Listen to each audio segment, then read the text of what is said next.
late as always, but it's the Angry Enemy fan here to bring you the Kingdom Chapter 518.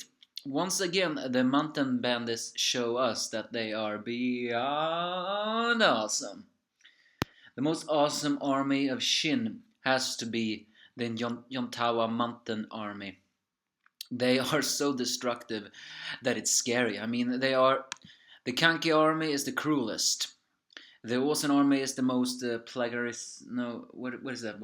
No, cunning. I was gonna perhaps, but the Yontawa army is perhaps rivals the Mobo army in destructive power. They are so awesome, but scary at the same time. Basically, in this chapter, the messenger of Heki have managed to reach the queen to tell them. But on the south side, they have also received a message from Riboku saying that that they must hold this position, and if it falls on, and saying that it falls on either the Atsuyo or Ryu armies to break through this siege on Gyo. So, and they also mention the general who's gonna take command of all this.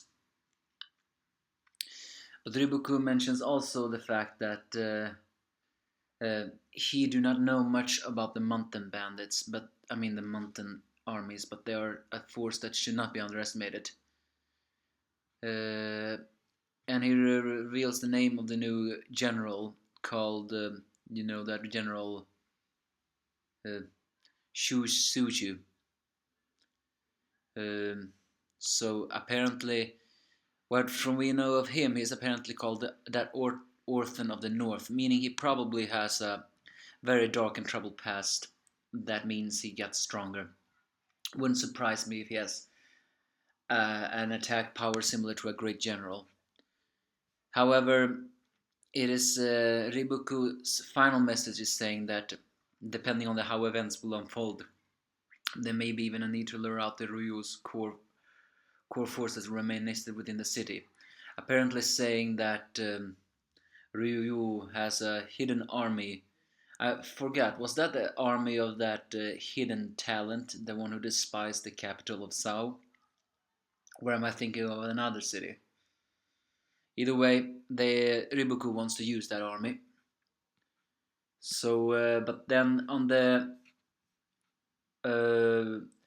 as Shunsuju is on his way here, we switch back to the mountains army side, where the messenger of Heki has said, telling them to have brought them food for the last 10 days, and telling that they need to hold off this army. And if the Ryu army sends further reinforcements, the army ranks will probably swell even further. So they need to keep the South occupied here, as he said. And Yontawa thanks the messenger, who blushes. Everyone blushes when they see Yontawa.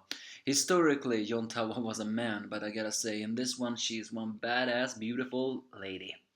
And the strange thing is that while she mostly has a skull on her face, when she thanks someone, she really has a very gentle looking smile.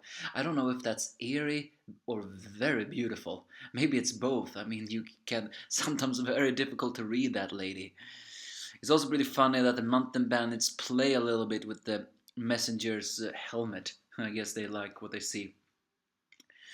Although the mountain armies also was pretty impressed with Karyo Ten's freaking out, so I think they like feisty women. And then Yontawa increases the morale into our armies as we switch to another side, where we see another tribe of the mountain armies called the Fuego tribe, and the king who is talking to Baiju. This tribe seems to have very Joker-like masks that shows their eyes and their smiling faces, but at the same time is shaped like a bird, because this king has a pet. Is that a pet hawk or a pet falcon called Capro? Apparently all the leaders of these tribes have told exactly the same thing as this king, saying one thing. They never believe they will fight side by side by the mountain army of Yontawa. But at the same time, if the as Bayu said, these armies have been founded thanks to the power of Yontawa alone and her army, but mostly her alone. And it's apparent to this king of the Fuego tribe that if it wasn't for the Yontawa army, they would have fought to their dying breaths. It's only through the power of Yontawa that they submitted. But at the same time, it wasn't just because she was that powerful, it was actually for a pretty funny and at the same time scary reason. The king mentions that all the tribe leaders are selfish people, but Yontawa has a strength that is beyond their level. He says she is a monster. We have yet to exactly seen her fully monster side, but we should definitely take that in consideration if she can really be that powerful. And apparently, so many of the apparently many, if not all, of the tribe leaders of the mountain armies have crushes on Yontawa. I mean, she's basically the perfect wife. She's powerful. She's domestic. Maybe that's the wrong word. Not demanding, but she is forceful. She takes command, and most of all, she's powerful. Every single mountain member right now is built like a heroic build, and yet Yontawa looks extremely slim in comparison, and she's still that strong. Yeah, there's I can see why people will fall for her. I mean, Heki fell for her too, although that guy's a bit of a nerd if compared to the others. So this Fuego tribe member mentions that one of the reasons why the tribe leaders have joined her army is because they hope to get achievements, so that they one day will get chosen by Yontawa to become, well, the husband, or at least open her legs of her own violation. A pretty perverted reason, but impressive nonetheless. They know they cannot force themselves on her, because then they will be cut down. So they only need to not tame her, but show that they are useful. And as the armies begin to march, the king of Fuego tells his pet to fly up the sky and see the mankind. And the Yontawa army surprises Sao again as they begin to charge, even though they should have been on the defensive. The archers unleashes the one, but their army still bashes right in like berserkers. And let me tell you, it's a frightening, powerful sight. But even that is just a distraction.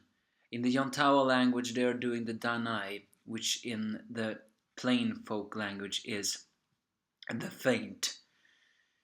This armies that unleashes their big wrath is only a feint to unleash the real attack made by the Fuego King and Baiju, who definitely cause some great amount of havoc. Take that, Sao. I think you just lost your dignity again. So yeah, it's pretty awesome, really. But then again, it was always apparent that the Yontawa and the mountain tribe armies have a different policy. For them, it's similar to the Duke Hoyu's army. They consider dying in battle to be a great honor, but they will not die without taking at least some people with them. So this is basically the same thing. They charge like berserkers. They don't care how many they will lose, because they will definitely overwhelm their people psychologically and powerfully by this berserker style, all the while creating a feint that will really cause the damage. Ingenious, in a way. But the chapter ends with a foreshadowing of despair as the Shin forces is drawing closer to the decisive battleground, and for the first time in a very long while, Shin's instincts as an instinct general talent shows again. As someone questions, is something wrong, Shin? And he just says, yes, the air just changed. That foreshadows some very big despair. I just don't know what kind of despair though. Is it foreshadowing that Riboku is now meeting them, up there? Is it foreshadowing that this new general Shun Suju is actually more powerful than Yontawa's army? Or is it foreshadowing something else? Either way, Shin showed some instinct talent there again. Whatever it foreshadows, it's definitely despair. All in all, this was just a chapter of awesomeness of the Mountain Tribe, and a little bit more inblick on why these tribe leaders all follow her. It's a combination of perversion, admiration, fear, as well as what is that word? I already said admiration, but it's obedience maybe. Either way, I wouldn't mess with the mountain tribal members, but it wouldn't surprise me if Sao has a hidden dagger and all this. So give me your thoughts if you have any.